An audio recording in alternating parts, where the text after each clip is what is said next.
All right, the first one, I'm going to just go through this real quick. We have 4 videos, they're real short videos we're going to show tonight. It's going to be a lot more interesting than last week because I'm not going to talk much at all. But I just want to go through this real quick. This will take about 5-10 minutes, and then we're going to start the videos. Okay, the first one is the law of disorder. The law of disorder, or entropy, is a premier law of science. And basically, what it says is if any system left to itself that's not being worked upon by an outside intelligence and controlled, everything runs down. It goes from order to disorder. Okay, that totally violates the theory of evolution. Okay, the next one we haven't talked about, I think, at all, is that uniformitarianism. Now, uniformitarianism is the way scientists think.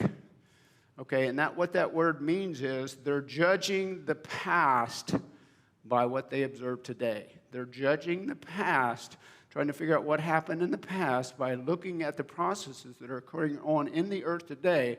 Okay, and there's major problems with that. But that's the way they think. So if they're seeing so much erosion taking place and dumping that erosion into the Gulf of Mexico, okay, then they see that all these layers that we see around the earth today were formed very slowly and gradually over millions and billions of years. You see what I'm saying by uniformitarianism? So we the creationists, thinks of catastrophism. And there was something catastrophic that occurred 4,500 years ago that totally changed everything. Totally changed everything. Now you see how they're messed up? They're trying to think that the world's always been like it is, and it's these processes. They're trying to tell you what it was like, but they don't even consider the flood, so they're way off when they consider their calculations. Okay, and they're trained that way. They've been taught that way. And, you know, if you go off to the school, they're going to tell you over and over and over and over and over again. Okay, but they don't know what happened 4,500 years ago. No one was here. They didn't observe that, but they are just assuming, and these are their assumptions they have, and it's this uniformitarian idea. Okay, the fossil record does not support the theory of evolution. I've got quotes from evolutionists that say no evolutionist uses the theory of evolution in support, or uses the fossil record in support of the theory of evolution. So they know it. They got major problems, okay? There should be billions and billions and billions and billions of transitional fossils if things have been evolving, like they said, for billions of years, and they have a hard time agreeing on 1 or 2. So they got problems there. Okay, one thing that's important is you understand the philosophy of science. It's real important. It's not like they have all this evidence, okay, and they're telling us all this evidence. There's only one explanation allowed, and that's because of the philosophy of science. What is the philosophy of science? Okay, their philosophy is called naturalism or materialism. And what they believe, and this is where they start all their science, okay, is you can't infer there's any creator, you can't infer there's any God, you can't infer there's any designer or purpose. Now, I'm not saying that all scientists are that way. I'm just saying the mainstream philosophy, this is the rules they set up. And a lot of them don't even know that, probably. They don't even are unaware of their philosophy. They will, if they went against it, if they started giving another explanation beside the mainstream explanation, they'd find out real quick, oh, only one explanation, and we can't go there. You can't submit that in a scientific journal because that goes outside of our philosophy. You're assuming that there's intelligence and there's a designer and there's a creator. That's not allowed. Okay, let's skip down to many ways to date the earth. Okay, there's many ways, probably 100. I have a list at home. There's all kinds of ways to date the earth. Okay, it gives you datings of how old the earth is. Okay. The scientists, the mainstream scientists, because of the theory of evolution, they're going for the oldest one they can find. There's some that date the earth 6,000 years. There's some methods, 10,000, some 20, some 100, some 20 million, some 30 million. And it gets, the numbers get real big. And then the one that's the top is the radiometric date of uranium-238 to lead-206. And that one is 4.5 billion years of half-life. So they like that one. That's the one they're using. So they're telling tell us that the earth is 4.5 billion years old. Okay, I'm about to run out of breath here, so I'm going to go ahead and start this video. Cynthia, are you back there? Okay, so if I just push this one guy here, it's going to start, right? Okay. We can see on our planet many many strange features that can now be linked together and systematically explained as a result of a cataclysmic global flood. Is that loud enough? Erupted from subterranean chambers with an energy Cynthia, can you turn it up a little? exceeding the explosion of 10 billion hydrogen bombs. This explanation shows how major mountains formed very quickly. It explains our coal, oil, and methane deposits, rapid continental drift, why we find on the ocean floor huge trenches, hundreds of canyons, and tens of thousands of volcanoes. It explains the formation of the layered strata in almost all fossils, the frozen mammoths, the so-called ice ages, and major land canyons, especially the Grand Canyon. The pre-flood Earth probably had only one very large supercontinent covered with lush vegetation. There were rivers and seas. The mountains were smaller than today's, perhaps 5,000 feet high. According to the hydroplate theory, about half the water that is now in our oceans was originally in interconnected subterranean chambers. This water formed a thin spherical shell about 3/4 of a mile thick, perhaps 10 miles below the surface of the pre-flood Earth. Increasing pressure in the subterranean water stretched the crust just as a balloon stretches when the pressure inside increases. Failure in the crust began with a microscopic crack which grew in both directions at about 2 miles a second. This crack, following the path of least resistance, encircled the globe in less than 3 hours. As the crack raced around the Earth, the overlying rock crust opened up like a rip in a tightly stretched cloth. The subterranean water was under extreme pressure because of the weight of the 10 miles of rock pressing down on it. So the water exploded violently out of the rupture. All along this globe-encircling crack, fountains of water jetted supersonically into and far above the atmosphere. The spray from these enormous fountains produced torrential rains, such as the Earth has never experienced before or after. The Bible states that all the fountains of the great deep burst open on one day. And it describes these events about 5,000 years ago that we can now tie together scientifically in cause and effect order. Some of the water jetting high above the stratosphere froze into supercooled ice crystals and produced massive ice dumps, burying, suffocating, and instantly freezing many animals, including the frozen mammoths of Siberia and Alaska. The high-pressure fountains eroded the crumbling rock on both sides of the crack, producing huge volumes of sediments that settled out of this muddy water all over the Earth.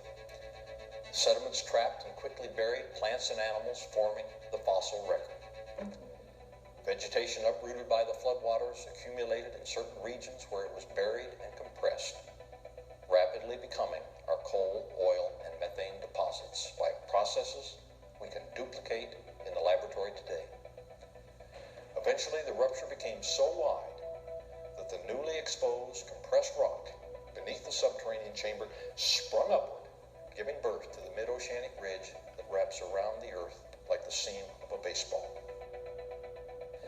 The continental plates, the hydroplates, with lubricating water still beneath them, slid downhill away from the rising mid-Atlantic ridge. After the massive, slowly accelerating continental plates reached speeds of about 45 miles an hour, they ran into resistances and, like a crashing continental-sized train, compressed, crushed, and buckled. As the continents crushed and thickened, they rose out of the floodwaters. The portion of the hydroplates that buckled down formed ocean trenches. Those that buckled upward formed mountains. This is why the major mountain chains are generally parallel to the oceanic ridges from which they slid. This also explains why today's continents do not have the jigsaw fit against each other as so many textbooks mistakenly claim. Instead, the continents would fit much better against the base of the mid-Atlantic ridge, where the continental drift began. The hydroplates, in sliding away from the mid-Atlantic ridge, opened up very deep ocean basins into which the floodwaters eventually drained. This rapid continental drift and the resulting compression and buckling was so cataclysmic that it occurred within a single day. Immediately after the flood, sea level was considerably lower than it is today, so land bridges connected every continent. This allowed people and animals to spread over and repopulate the post-flood Earth. As the thickened continents slowly sank into the Earth's mantle, the new and very deep ocean floors had to rise in compensation for the downward flow of mass. Therefore, sea level rose slowly for a few centuries after the flood and eventually reached today's level. As sea level rose, river channels were drowned, channels that had been cut down to the lowered sea level by the heavy drainage after the flood. This explains the famous submarine canyons that are extensions of our major rivers, such as the Amazon, the Congo, the Indus, the Hudson, and the Ganges. Because some submarine canyons are almost 3 miles below today's sea level, we can conclude that sea level and some seafloors were about 3 miles lower than today. The rising sea eventually flooded the land bridges and produced the look of the continents as they appear today, separated by water. As the floodwaters drained off the continents, every continental basin was naturally left brimful of water, producing many post-flood lakes. Because of local conditions, some of these lakes simply dried up. Others continued to collect water from rainfall and drainage from higher elevations. Sometimes a large lake spilled over its rim at the lowest point, eroding a notch. If the rim wall was composed of sediments that were still soft, the escaping water quickly enlarged and deepened the notch. As the volume and speed of the escaping water increased, so did its eroding power, until the entire lake surged through a deep slit, forming a canyon. The largest canyon formed by this process is the Grand Canyon of Arizona. North and east of the Grand Canyon was a huge lake that I identified in 1988 and named Grand Lake. Its dumping released more water than is in all 5 of the Great Lakes. Grand Lake spilled over its rim and carved this spectacular funnel 20 miles south of Page, Arizona, catastrophically forming the Grand Canyon within a few weeks and leaving a living testament to this terrible global flood, which can now be studied in person today.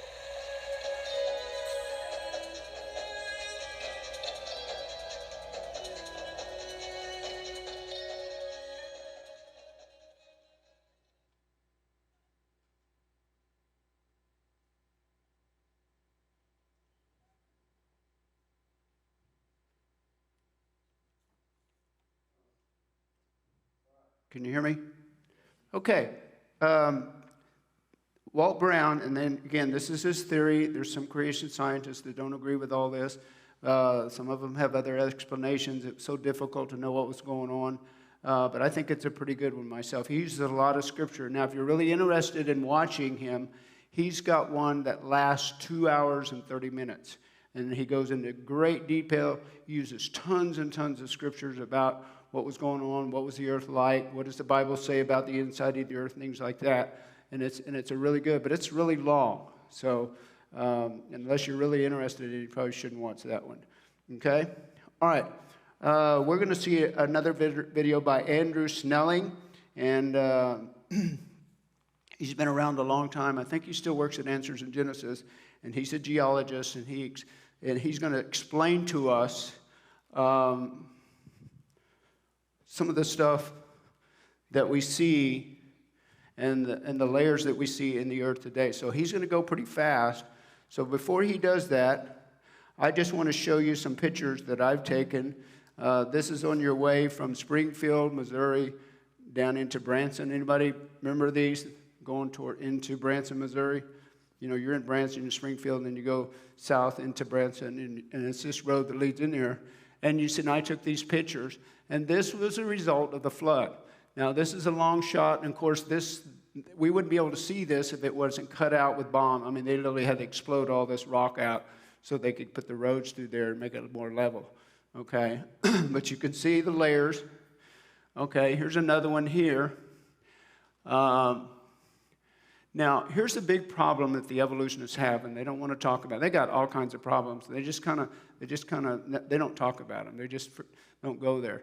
Okay, but if you notice, I got my pointer. See how fine that knife edge is? So you have this layer here, and you have this layer here. Notice there's this fine edge right there.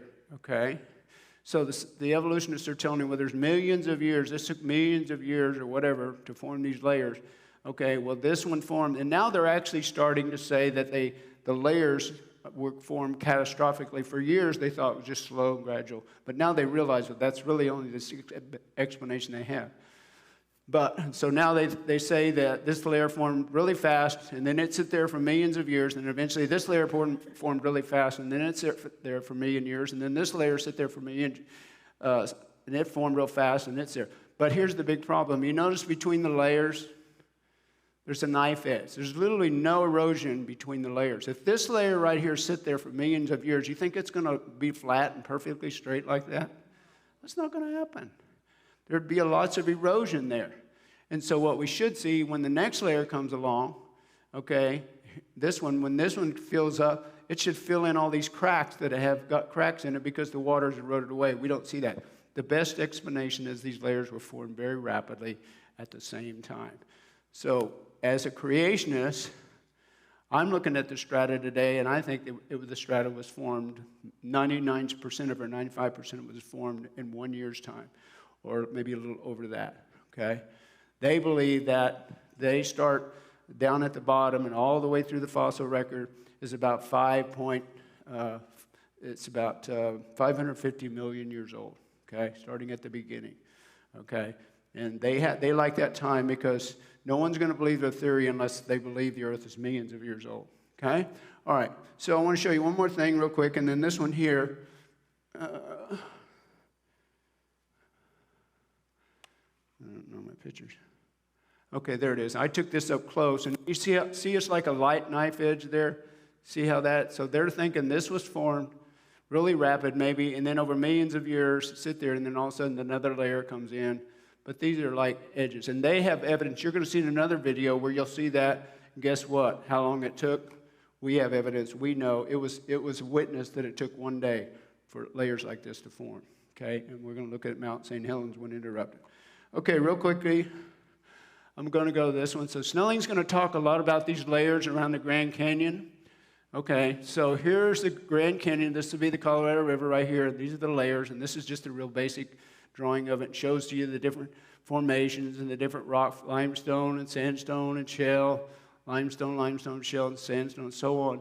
Okay, and then this right here is the Grand Staircase, which is you're going back to the north. Okay, I believe it was going towards Utah, if I remember right. We have been here, and we've been here, and we've been almost to the way north part, or the way, let's see, the east end of this. But we haven't really got in. I've actually been there, but my wife and I have never been there. But anyway, so when he's talking, he's going to go back and forth, and he's going to mention all these layers, so don't get confused, and they may lose you, and he's probably going to lose me, but I think it'd be good to listen to it anyway. Okay, hopefully this will work. If the flood really did occur, what evidence would we look for? You know, most people haven't even thought of that question, let alone thought of an answer. You know, the Bible says that the fountains of the great deep were open, the rain fell from heaven for 40 days and 40 nights, the waters rose 150 days until all the high hills under the whole of the heaven were covered and the mountains were covered. And we're told that all land-dwelling, air-breathing life perished except for those on the ark. Wouldn't we expect to find billions of dead plants and animals buried in rock layers laid down by water all over the earth? And that's exactly what we find.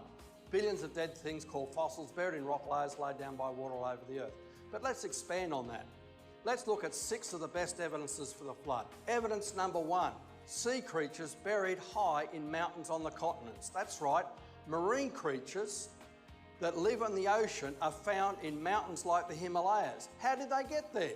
Unless the ocean waters rose up over the continents. And we find marine creatures in rock layers all over the continents, everywhere around the world.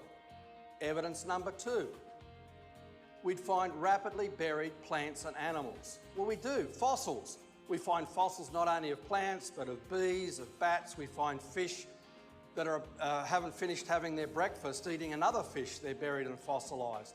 Ichthyosaurs giving birth to babies and they're fossilised. We find delicately preserved fossilised jellyfish. How do you fossilise a jellyfish slowly? Evidence number 3, rapidly deposited sediment layers right across the continents. We find that everywhere we look. Look at the Redwall limestone, full of fossils in the Grand Canyon, yet the same limestone layer is found in the same position over in Pennsylvania, then over in England, and even in the Himalayas. The chalk beds, the White Cliffs of Dover, we find the same chalk beds in Europe, in the Middle East, over into Kazakhstan. We find the same chalk beds with the same fossils in Texas and the Midwestern United States.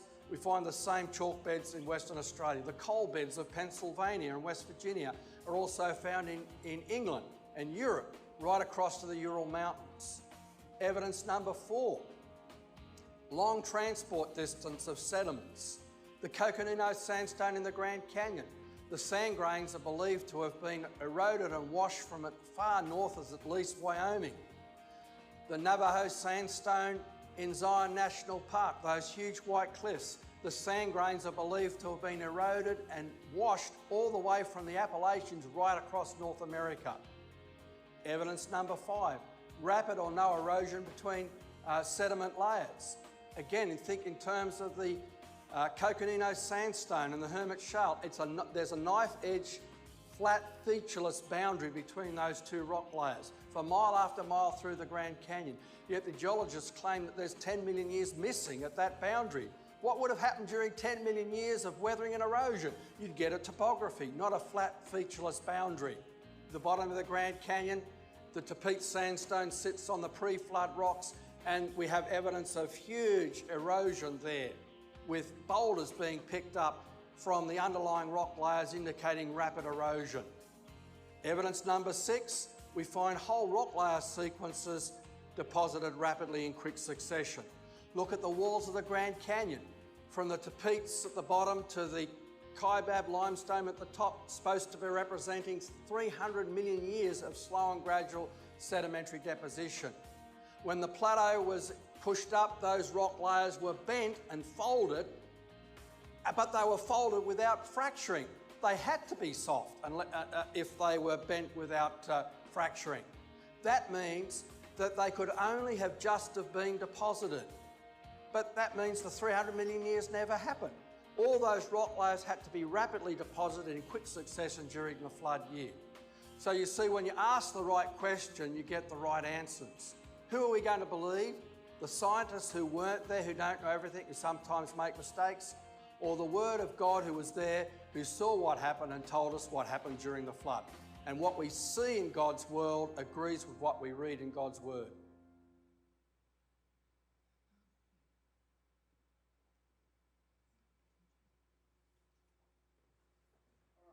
The fossil record is basically not a record of vertebrates. I believe it's at least 95% of all fossils are marine organisms. Okay, so we don't have a good record of vertebrates in the fossil record. They're actually very rare, but they would use that, still try to use the fossil records to show the evolution of the vertebrates.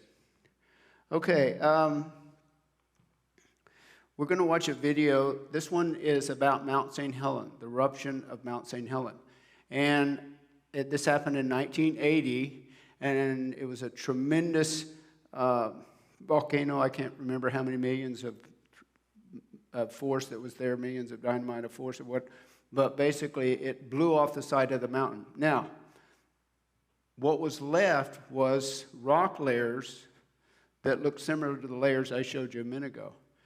And if an evolutionist know better, and no one knew any better, and they had been told for years and years and years and years that all these layers over here took millions of years, and then all of a sudden no one knew what happened, and he walked up next to Mount St. Helens and saw those layers laid down in strata, well, they'd say, well, that took millions of years. Well, it didn't. It took one day to happen. Okay? So we have evidence that this layering doesn't take millions of years. And, of course, that was a little bit different. Mount St. Helens, probably some different than the flood because you had so much water. But you still had water coming out of the mountain as well. Okay? So we're going to watch this video, and I think you'll like this. forum where we take the evidence of science and we use it to validate the truth of creation. And today we have with us Dr. Steve Austin. Dr. Austin, today we're going to talk about Mount St. Helens, and the subtitle I love, The Explosive Evidence for Creation. Now there's a real intertwining between your own life story and Mount St. Helens, isn't there? I was a graduate of University of Washington. Mount St. Helens was my favorite volcano. And then I came here to Penn State University and did a dissertation on a wild idea about how a coal bed might form underneath a floating log mat. And then Mount St. Helens exploded, made a living modern example of a floating log mat, and I needed to go back there and discover what it did. So in many ways, Mount St. Helens validated your dissertation. My PhD dissertation found a very comfortable confirmation at the volcano at Mount St. Helens. Wow, that's really exciting. So you've been to Mount St. Helens a lot, is that fair to say? And it's a favorite. Mount St. Helens and Grand Canyon are two of my favorite places on Earth. In fact, you're probably one of the foremost authorities on what happened at Mount St. Helens and the after effects of that to the environment. Is that fair to say? I love to talk to people about Mount St. Helens and love to go there. Well, you've got your chance today. Tell us about Mount St. Helens and what you want us to learn. Well, just to call attention to this 9-hour eruption on May 18th, 1980. It released 440 million tons of TNT blast energy. Wow. 33,000 Hiroshima-sized atomic bombs. 33,000 Hiroshima-sized atomic bombs. And it was a colossal explosion. And atomic bomb a second, essentially. So that's the power output of this volcano.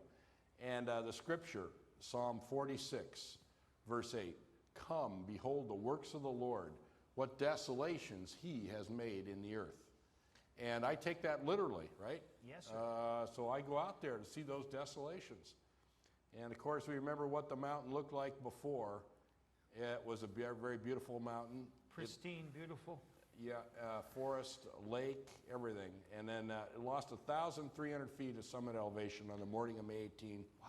This gigantic landslide, half a cubic mile of summit slid away into the lake and into the river basin next to it. And then behind it, the big steam explosion. And it was just extraordinary. This is the before image, before the eruption. And you can see this area. I've got the next photograph from exactly the same position after the eruption, but I'll call your attention to this. You want to look at that, you want to look at that right here, and you might want to look at this ridge right here. Okay, now here it is after. Watch those points carefully. They're gone. Yeah, look, the top of the mountain completely changed. And it lost 1,300 feet of summit elevation. It's hard to believe it's the same mountain. Yeah. Okay, it was incredible geologic change. It was Disneyland for catastrophist geologists like me to go see what the geologic change was there at the mountain. Here's a simulation of the first 50 seconds of the eruption. As the earthquake shook the mountain, 5.1 magnitude earthquake, the whole north slope began to slide in a gigantic debris avalanche. This debris avalanche, moving at freeway speed off the mountain, dispersed rock fragments, released the pressure inside the volcano. Super hot liquid water in the magma in the chamber flashed to steam. And a supersonic steam jet propelled itself over the debris avalanche deposit. So down there next to the lake, the steam blast actually got there first and knocked down and toasted the forest. That's the simulation of what we think happened during the first 50 seconds of the eruption. The southwest corner of Spirit Lake, right in here, is the site of up to 600 feet of deposits. Up to 600 feet of deposits have formed there since 1980. There's a new landslide debris dam for the lake. The lake is in occupying a different position in space, higher than it was sky before the eruption. It's now sky. And this whole landscape, something like 62 square kilometer area of debris avalanche deposit, has sat there over the last 30 years, we've been able to study what's been going on there. It's Earth's newest landscape, and rapid deposition occurred there. Here you see one of these pyroclastic flows, a glowing avalanche of particles, a dense avalanche falling off of the mountain. These pyroclastic flows are amazing, and they call our attention to the swift process. When the pyroclastic flows stop, they freeze rapidly and they form these very interesting deposits. In cross-section, you can see what a pyroclastic flow deposit looks like. Right here is 25 feet in thickness, a pyroclastic flow. That pyroclastic flow is right there, 25 feet in thickness. That formed on June 12th, 1980, by a 3-hour eruption where glowing avalanche of particles came off the summit. And it deposited a layered or laminated deposit. It was very interesting. Here you see the 9-hour eruption on May 18. You see the June 12th deposit, and then you see the March 19th, 1982 mudflow deposit. Each layer at Mount St. Helens has a date. And that's amazing.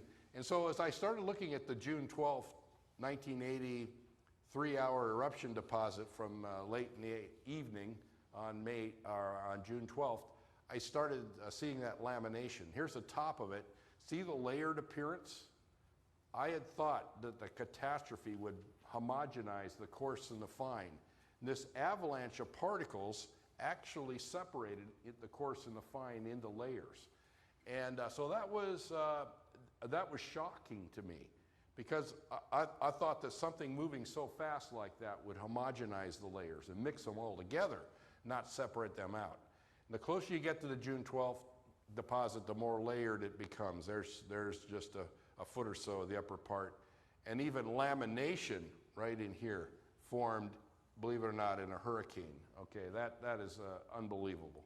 So the particle separation rapidly challenges my way of thinking about stratification elsewhere. You know, in the Grand Canyon, the Tepete sandstone is 350 feet thick. And it's a sandstone, and it has layering like you see at the pyroclastic flows at Mount St. Helens. And so I started thinking about the sedimentary evidence of rapid accumulation of sandstones in the Grand Canyon. We've been accustomed to thinking in terms of maybe 50 million years to deposit hundreds of feet of sandstone. Yet at Mount St. Helens, we've seen the actual process that can form the layerings and the stratification rapidly. In one day. Essentially in a day. 3 hours there, we saw 25 feet 25 of feet in strata 3 hours. that formed. Yeah. So these processes go on, and we need to understand them and their application to other strata layers, like in Grand Canyon. So I find myself believing that a global catastrophic flood can form sedimentary layers like in Grand Canyon on the basis of seeing the laboratory experiment that God gave us at Mount St. Helens. Okay, now there's a large amount of erosion that occurred, especially to the debris avalanche deposit after the eruption in 1980. And these erosion features formed rapidly. Like there were jetting steam from buried ice and water at depth underneath the hot volcanic ash. Within days, steam was jetting to the surface. There's the lake, Mount St. Helens Spirit Lake, covered with logs. And then it came back, and look at this. The steaming had stopped a month later, and we see around the big steam explosion pit this rill and gully topography. The rill and gully topography is amazing because that formed within 5 days by gravity collapsing the lip of the pit as this steam eruption was occurring. Yet it reminds me of the Badlands of South Dakota or some of the deserts of the southwestern United States. And if this could form quickly, that did too. Yeah. So I find myself saying, what is there that can't form rapidly? Like, for example, here's an ancient lava flow from probably about 500 years ago that was gouged out after the summer of 1980 by a mud flow that came through here. This is on the north flank of Mount St. Helens. Solid rock was gouged out by a mud flow. And today we see the small stream and the waterfall going through the canyon. So rapid canyon formation related to catastrophic process like mud flows. This is a deep canyon over 100 feet deep, eroded through solid rock, ancient lava flow, ancient volcanic landslide deposit, ancient volcanic ash layer. All that was gouged out after the summer of 1980. So erosion is prominent right in front of us, and hard rock erosion, making extremely large cliffs and deep canyons. Okay, March 19th, 1982, there was, behind the lava dome at Mount St. Helens, back in there, a lot of snow, and that snow melted when the summit eruption occurred. It wasn't a big eruption, but it melted the snow rather rapidly and created what? A big mud flow came down. And a lot of water from the 15 feet or so of melted snow in there all of a sudden came down, and it mixed with volcanic ash and formed the mud flows. Most of the mud flow went down the North Fork of the Toutle River this way. Also, some of the mud went into Spirit Lake.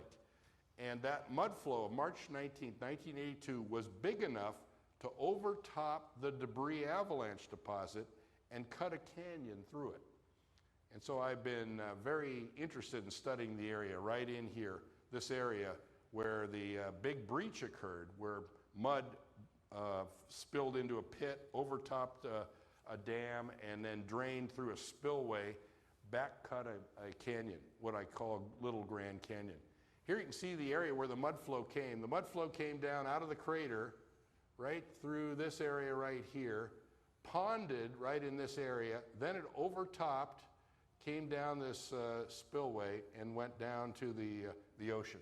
This giant mud flow had enough power to overtop that barrier, and as it overtopped the barrier, it cut back through and made, right in that little area there, a Little Grand Canyon. So saw this canyon as I ventured in that area, saw this canyon, and it was amazing. Okay, I could see many of the same features as the real Grand Canyon. The cup-shaped side canyons right here, the gully-headed side canyons that extend up into it.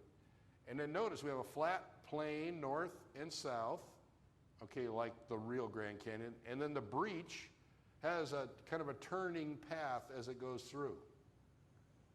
And so the snaky path reminds me of Grand Canyon terrain. Sure. And so in 1983, in August, I was overlooked this, I thought, oh, this is a Little Grand Canyon sitting here. And started calling it Little Grand Canyon. Now it's in the peer-reviewed geologic literature, Little Grand Canyon. And so the Grand Canyon is something to think about as you stand here and ponder that terrain. Look at the freestanding cliffs and the small stream. The right canyon over here, I'll show you in the next image. Here it is, 140-foot cliff, small stream flowing through that canyon. Do you think that small stream eroded that big wide canyon one sand grain at a time? I don't think so.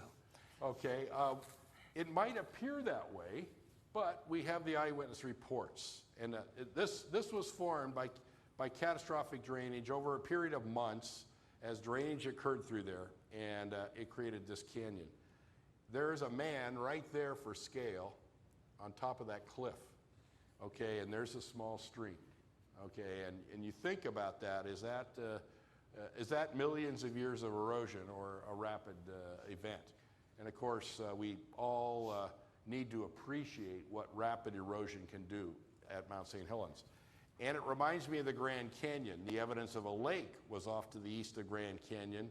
That lake may have overtopped the dam in north central Arizona here, the Kaibab Upwarp, and as the lake drained through, it could breach a spillway, just like at Mount St. Helens. Mount St. Helens is a breach dam formed by mud. Grand Canyon could be a breach dam formed by catastrophic drainage of a huge lake. It just seems to me that if you look at catastrophe as the reason for one, which we know because, I mean, it's verifiable, then you have to think catastrophe when you look at the Grand Canyon. You absolutely have to. Yeah. And almost all geologists now are of the opinion that the Colorado River did not cut Grand Canyon. And we're asking, what did really make Grand Canyon now? And we're going to some way out thinking, like thinking about Mount St. Helens, catastrophic drainage of mud breaking the dam. Well, sure. I've been involved with looking at the logs and log deposits of Spirit Lake. And I was out at Spirit Lake, sitting down there next to the lake eating my lunch, and I saw these 3 sticks that floated in. Notice the top of the sticks is floating out of the water. These guys are sitting there standing upright. And it reminded me of the logs. Could the logs also float upright in the lake? And a million logs were floating All right, in the first lake, time you but do they also something, go in sometimes it's upright kinda- position. They could sink to the bottom. Kind of hard to coordinate time really well. But we're going to go on to another video, and this one has to do with the Ice Age, okay?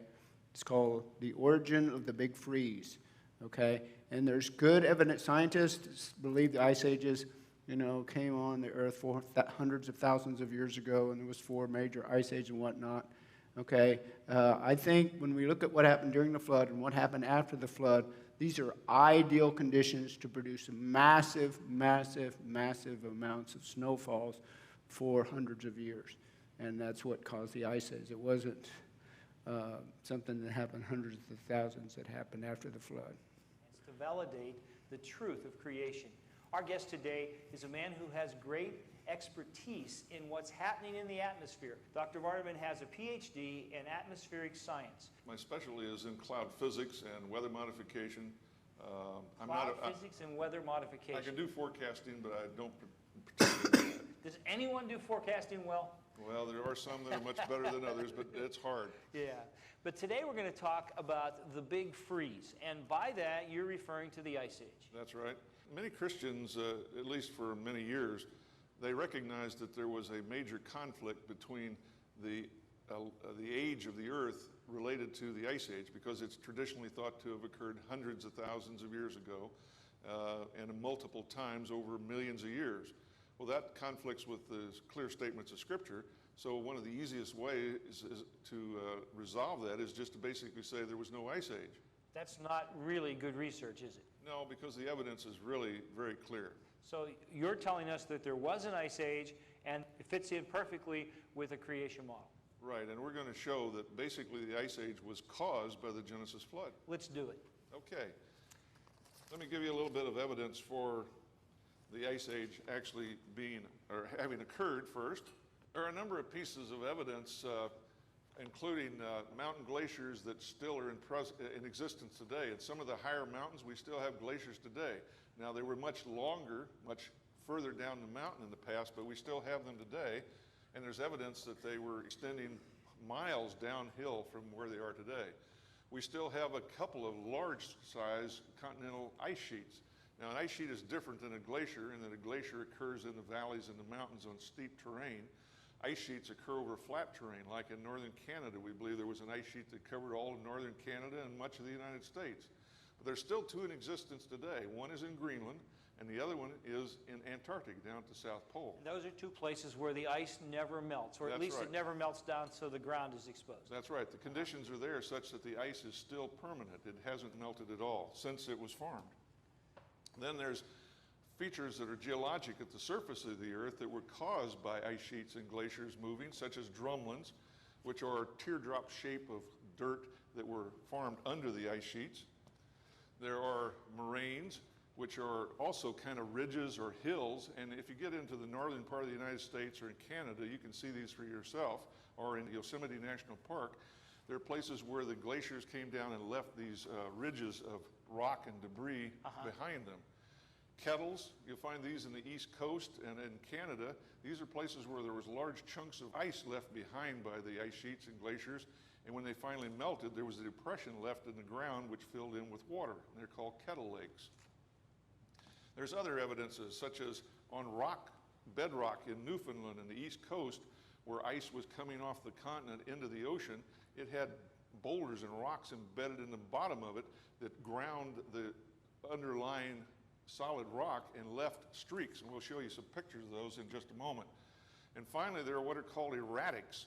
These are boulders that are left out in the field behind where a glacier moved and then melted away, and these large boulders, some of them as big as your house, that are made out of material that was from mountains that were 50 miles away. Here's an example of where one of the glaciers came through during the Ice Age, and this is Yosemite National Park. You might recognize Bridal Veil Falls there. It's a beautiful place.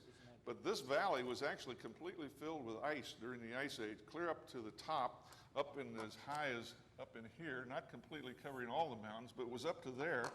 And if you ever go to Yosemite Park and stand at Glacier Point looking out toward Half Dome, you can see that Half Dome was covered almost completely to the top of it and all the valleys surrounding you. And there's evidence, particularly from the striations or these scratch marks in the rock, that you realize that there was a glacier there in the past.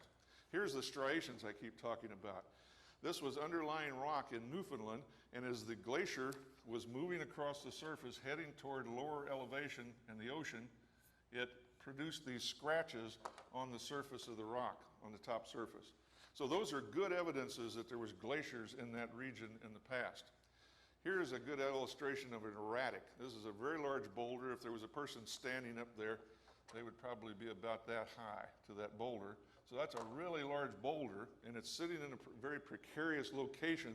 You can't imagine how it would have gotten there easily without rolling off the hill. And it's actually made out of a different material than underlying rock, so that the evidence is that it came from a distance of over 50 miles away. It was either ground up or landed on the ice and was moved, and then when the ice melted, it settled into place. Sure, that makes good sense. Okay, with all these evidences of ice being covered in various places around the world, we are now able to kind of draw a map in the northern hemisphere where ice coverage occurred at the maximum of the Ice Age. Conventionally, this is believed to be about 18,000 years ago when the ice reached its max. From a young Earth perspective, I believe this happened about 4,000, maybe 3,500 years ago, after the Genesis flood. In either case, they both occurred, but the timing is in disagreement. For example, here you see in the United States, you have the southern edge of the ice coming clear down into Iowa and Missouri, Illinois, and actually coming south of New York City. Did you know that ice sheets actually covered the Central Park in New York City? No, I didn't. And it was over 1,000 feet thick there. It actually covered all the skyscrapers. 1,000 feet of ice. There weren't any skyscrapers. Not at that time, No. no. And you can actually see that because some of the rocks in Central Park actually have striations on them showing the ice having... We're filming in Pittsburgh. Were we covered with ice? Yes. Okay. Coming down some of these valleys here. And it wasn't as deep, but yes, as you can see, the coverage comes down to the southeast there in the northeast. Okay. It also covered up into Alaska. It covered all of Greenland. It covered all of Canada. And over in Europe, it came down into England and up through Sweden and Norway and over into Russia, and it covered that whole region there. It also covered part of the Himalayas and the high mountain areas, and even some of the mountains in the tropics, right on the equator. The ice caps that are down there were several thousands of feet lower than they are today, but they've melted back since that time. Even at the equator. Yes. In the southern hemisphere, there was also an ice sheet that covered, and basically on the average, either the ice sheets or ice shelves in the ocean, which you notice here, we have coverage of an ice shelf in the ocean, which means the ocean was covered with ice, and it's less dense than water, so it floated, but it covered the ocean down to about 45 degrees latitude. That's half of the northern hemisphere. Okay. And the same thing happened in the southern hemisphere. I don't happen to have a map of that. Now, everybody's in agreement that there are actually two requirements for an ice age to occur. The first one is greater snowfall. You have to have more snow than we have today. The second requirement is that you have to have cooler summers. And the idea here is that if you have even a lot of snowfall in the wintertime, in the summer, if it all melts away, it won't continue to accumulate. So the summers have to be colder to preserve the amount of snow and ice that fell in the wintertime. Well, there's a complication here, or a conflict, because it turns out that the amount of water vapor that the air can hold is dependent very strongly on the temperature of the air. The warmer the air is, the more water vapor it can hold, and therefore the more precipitation you have. But if you're warmer than freezing, which here is shown at 0 degrees centigrade, that's the freezing point of water, if you're very much warmer than that, you're not going to get snow, you're going to get rain. So Right. it won't form ice sheets and glaciers. On the other hand, if you go below freezing very far, the air can't hold very much water vapor and you don't get much snow. So the conventional idea is that the climate got colder and then produced a lot of snow is in conflict. It can't do that. In In fact, you probably have heard the old saying that it's too cold to snow. Yes, I have. Okay, that's basically the issue that we have here.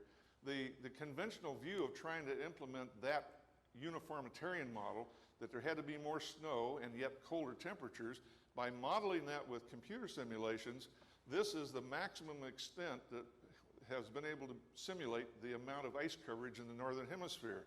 It comes down basically to the middle of the Hudson Bay, not down to the central U.S. here in the Midwest or down into the West Coast or the East Coast. This is not actual fact. This is a model that's being run. That's a computer simulation model to try to simulate how the ice age would have developed. And given their assumptions, you can't make it happen out of Canada. Right. If you've got cold temperatures, you can't have enough moisture to produce enough snow. Gotcha. Okay. Now, you can have individual storms, but it won't accumulate. Right. Okay, so here's a really important conflict that we believe we have a solution for, and we developed a biblical model that basically says that after the Genesis flood, because of all the energy of the geological work, the disruption of the continents, the separation of the continents, magma being released from the mantle of the earth into the crust and into the oceans were left much, much warmer than they are today right after the flood. In fact, we have reason to believe that the ocean was as warm as 90 degrees, maybe 100 degrees or more worldwide, not just at the equator, and from the top of the ocean to the bottom. So what you've got is a big pool of warm, actually hot water in the oceans and cold continents. So you have water able to evaporate from the oceans, condense into snow and ice, and fall in the polar regions, on the mountains, and on the continents initially. So where the moisture's going up, it's warm. And where it's coming down, it's cold. Forgive me for being simplistic, No, but that's the combination you need to make a lot of snow. That's exactly right. That's the whole idea. And the flood would have left the world in that condition. Yes, and we have direct evidence that the oceans were much, much warmer in the past. In fact, if you look at what is traditionally called the Cretaceous period, conventionally thought to be 65 million years ago, the evidence is the temperature of the oceans at that point were on the order of 90 to 100 degrees Fahrenheit. Okay. Now, we believe that was just during the Genesis flood. And following that, it cooled off dramatically, but initially it produced the ice age in the interim. Now, there's other features in the description in the Bible about the Genesis flood and for several hundred years following it that would contribute to this. Here's a number of these. For example, there was a lot of volcanoes going off, a lot of volcanic dust, which would have contributed to the cooling over the continents. There would have been more cloudiness because of so much water vapor in the air. There would have been barren land. After the flood, when Noah and his family came off the ark on Mount Ararat, the earth was absolutely barren. No trees, All no the trees grass. have been wiped out by the flood. It was like landing on the surface of Mars with nothing on there. It was all buried and destroyed. It had to regrow, and it took hundreds of years for that all to come back. In the meantime, that would have caused a lot of cooling over the continents as well, because the whole radiation balance would have been changed. In addition to that, as the ice and snow began to accumulate in the northern regions, as you get these large regions of snow and ice, it produced a major cooling effect. Snow cover will cause a reflection of solar radiation during the daytime back to space, and it won't be as effective in heating. And at night, the snow cover is very effective in sending out infrared radiation to space at night and cooling dramatically. Our coldest nights are always our clearest nights. Over ice and snow in particular. Yes, in the That's winter, yeah. exactly right. So that would have happened as the snow began to, and ice began to develop over the globe. There also could have been a contribution from a variation in carbon dioxide. In the oceans, right after the flood, all these sediments that went into the ocean were leached of their nutrients. And the nutrients would have fed microorganisms in the ocean, the phytoplankton, which would have grown. There would have been all kinds of plants and grown, and call a bloom, an ocean bloom, which would have taken carbon dioxide out of the atmosphere, contributing to the cooling during this ice age as well. Major effect. And there was also a tendency for storms that occurred under these conditions to have fixed storm tracks. They tended to want to skirt around the continents on the earth, which meant that the storm was pumping moisture horizontally from the oceans onto the continents and more effectively dumping it as snow and ice. And finally, because of the high ocean temperatures, you'd have high evaporation, high ocean evaporation. Have you ever heard of the El Nino effect? Yes, sir. Okay, we have that quite often in the west coast in the Pacific Ocean where there's a little increase in temperature for a few years, 1 or 2 degrees. Here we might be talking about tens of degrees warmer, a giant El Nino effect affecting the whole globe. Wow. So there's a number of features here that we believe a biblical model of an ice age is very prevalent. Let me show a diagram here that also illustrates some interesting features in terms of the oceans becoming warm during the flood. We discovered in 1960 something called mid-ocean ridges. Okay. So to pull it all up, the mainstream scientists who have basically a materialistic, humanistic, naturalism philosophy, they have their model of what happened, okay, and they've set that up, and they're not allowed to go outside that. And then we have our model, we have the scriptures. And I've studied this for years and years, and I've looked at both sides. Most of the time, the people on the other side never look the other side. They just, it's almost like they're just told this, just don't go, and you can't go over there, and you can't look at that, and you can't consider that. That's not allowed. But I think we have the best model, I really do. And the Word of God is so true that, we need to be in the Word, and we need to know the history of the world. That's important. It's very important for us to know what happened in the past. And if we are thinking something else happened in the past, we're going to believe the wrong thing about God. We're going to believe something, and that's unbelief, and that's not good. Okay? So the revelation we have from the Word to me is so true, and it's so awesome. And like I say, I'm not a scientist, but I would debate anybody. I don't know what happened because I've never debated before, but if you know anybody that wants to debate, I would debate anybody. I don't care who they are. And anyway, all right. Thank you for coming out, and hopefully you also bring some more people next week, and we can conquer a little more ignorance out there because there's a whole lot of it. Y'all have a good evening.